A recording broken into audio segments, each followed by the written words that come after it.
তো লোকনাথ বাবার পুজো, তাই সকাল সকাল স্নান দান করে বাজারে চলে আসলাম একটু ফল বাজার করতে। তো ফলের দোকান থেকে ফল নিয়েছি আর মিষ্টির দোকান থেকে মিষ্টি। আর এখানে দেখি খুব সুন্দর ফুলের মালার ফুল বিক্রি হচ্ছিলো টাটকা টাটকা। তো সব কিছু কিনে নিয়ে চলে আসলাম বাড়িতে। এখন আমি পুজো করতে বসে পড়েছি। তো সকালবেলা গোপাল সোনাকে আগে আমি ঠান্ডা জল দিয়ে স্নান করিয়ে নিয়েছি।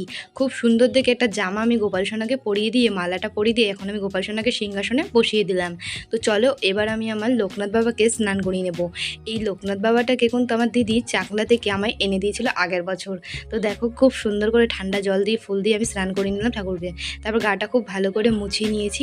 তো চলো ঠাকুরকে স্নান করাতে আর গাটা মোছাতে আজকে তোমাদের সুন্দর সুন্দর কমেন্টগুলো বলি। কমেন্টে আমায় বলেছে আমার বাড়িতেও আছে ছোট্ট গোপাল সোনা।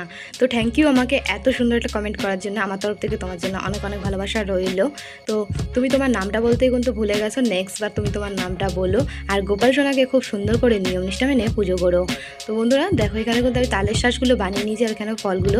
আর লোকনাথ বাবার যেহেতু আমিত্তি খুবই পছন্দ, আমিত্তি, তালের শ্বাস, তাল মিষ্টি সব কিছু দিয়ে সাজিয়ে আমি প্লেটে দিয়েছি।